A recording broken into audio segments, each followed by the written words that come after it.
Quando o George Lemaitre, que era padre, por incrível que pareça, desenvolveu a teoria do Big Bang, na época de Einstein, eram amigos de Einstein e tudo mais, o que eles disseram? Esse é o que é clássico sobre o Big Bang e que está mais próximo de ser comprovado. Tá. Em primeiro lugar, o universo teve um começo. Esse universo que nós acreditamos teve um começo. E antes do universo não havia nada. Nem o tempo, nem o espaço, nem a gravidade, nem a energia, não havia nada. Era o zero absoluto. Isso. A incógnita é a seguinte: do nada, nada se produz. Ex nihilo, nihil fit, diziam os latinos. Se não havia nada, por que hoje há algo? É uma pergunta que já vem desde Parmênides. Por que existe algo ao invés de nada? Eu sou cético demais para acreditar que do nada pode sair tudo.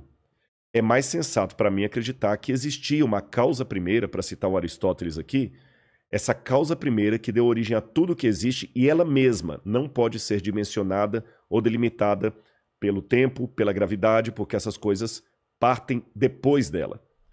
E a teologia vai chamar essa causa primeira de Deus. Tá certo?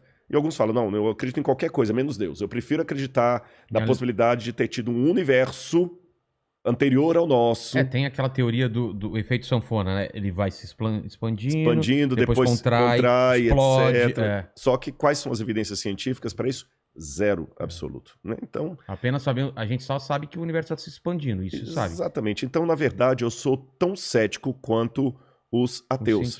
Quanto os cientistas. Sim, só que o meu ceticismo me conduz a dizer que havia uma causa primeira e o ceticismo deles conduz a dizer que havia talvez um multiverso ou um outro universo. Vê se eu estou falando besteira. Existem lacunas e os ateus preenchem essas lacunas com alguma coisa e você e eu, que cremos em Deus, a gente preenche com outras coisas. É isso?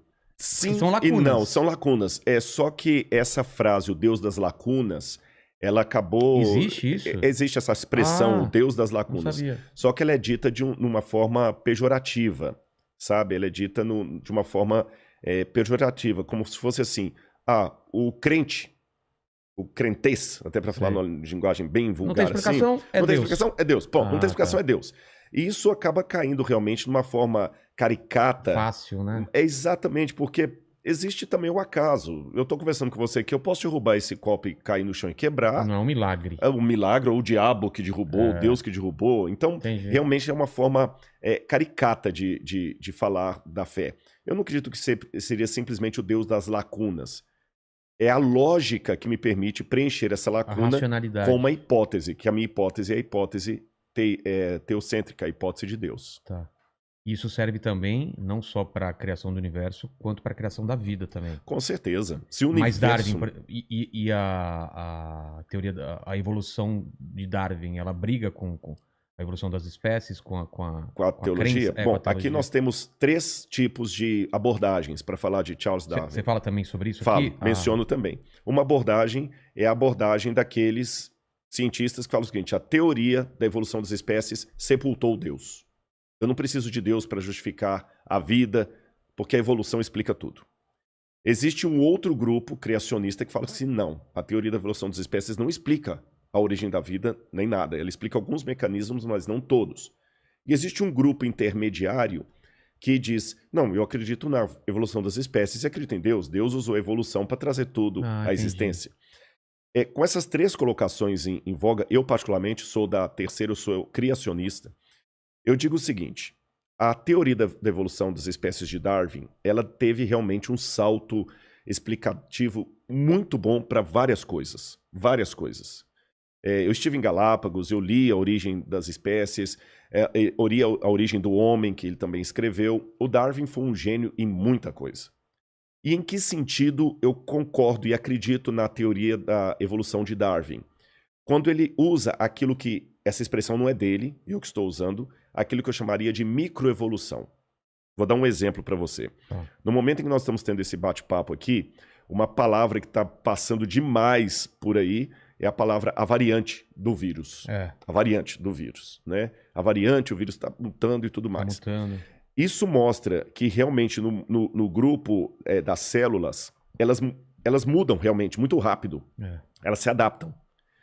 Isso é uma forma microscópia de ver o que acontece na natureza. Numa escala maior Numa e mais escala lenta. maior, e Darwin percebeu isso. Ele notou que os tentilhões lá de Galápagos, são várias ilhas que tem ali em Galápagos, que os tentilhões de uma ilha tinham um bico de um jeito, da outra ilha tinha um bico de outro jeito, e ele ligou o formato do bico dos tentilhões dos pássaros com o tipo de fruta que havia ali. Função Então, o cara foi um gênio, você está entendendo? Isso, Absurdo.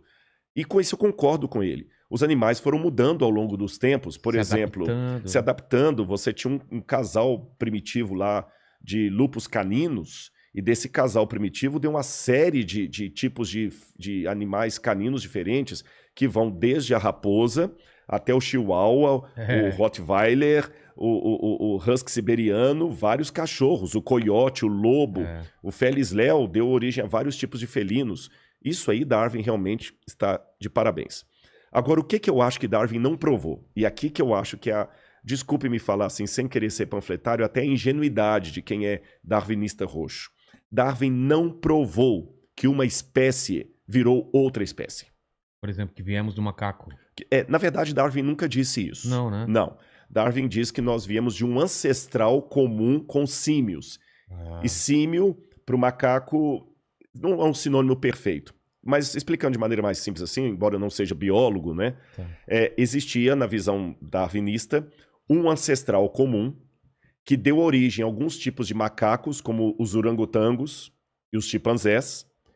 E desse mesmo tronco saiu outro tronco que deu origem ao Ramapithecus, que depois foi evoluindo de Ramapithecus para Homo ergaster, tem vários lá, Australopithecus, até chegar no Homo sapiens e o Homo sapiens sapiens, que é o homem moderno. Então nós somos parentes deles aí. Só que, qual a prova fóssil disso? Por exemplo, que os répteis no passado que as aves no passado eram répteis. Não existe nenhuma prova, não existe nenhum fóssil de transição, é zero. Mesmo que eu falei da mutação do vírus do Covid, tem a variante da Amazônia, a variante lá da China, a variante da Índia, mas o vírus ainda é vírus do Covid. O vírus do Covid não virou um vírus da hepatite. O vírus do Covid não virou um vírus da AIDS. Entendi. Você está entendendo? Ele está realmente mutacionando-se, mas ele continua sendo um vírus do Covid mutacionado. Ele não virou Covid, agora virou AIDS. Aliás, graças a Deus por isso. Imagina, você está criando uma vacina para uma doença, daqui a pouquinho dentro do seu organismo ele vira outra doença. Então não existe nenhuma prova biológica que um ser de uma espécie evoluiu e virou ser de outra espécie. Você está entendendo? Um dinossauro virou uma galinha. Isso não tem. Então eu sou cético. Não existem essas provas até hoje. Já tentaram várias vezes forjar até provas. Parece que tem um elo perdido, né? O pessoal não conseguem achar esse elo perdido. Exatamente. Que é esse salto. Esse salto não tem. Você tem apenas indícios. O fóssil de um ser e o fóssil de outro ser. E esse caminho aí... Esse caminho eu tenho aqui a garrafa e eu tenho o copo. Aí, esse caminho aqui é uma lacuna. Aí o evolucionista fala assim, não, esse copo aqui foi evoluindo, evoluindo, evoluindo, até virar essa garrafa. Eu, Rodrigo, penso que não. Esse copo pode ter evoluído, evoluído, evoluído para virar um outro copo. Então, esse copo aqui pode amanhã virar o copo que você está tomando água aí. Mas continua sendo copo, não a garrafa. É esse que é o ponto. Só que hoje, falar contra o darwinismo, o evolucionismo, é quase dar um tiro no pé acadêmico. Porque vão chamar de negacionista, né? Negacionista virou um mantra. Sabe, na verdade, em alguns pontos, a universidade, ela tem virado, e eu acho que eu posso fazer essa crítica aqui, porque o mundo acadêmico é um mundo para você fazer a crítica. A universidade, em algumas instâncias, tem virado o mesmo padrão cultural da Europa da Idade Média.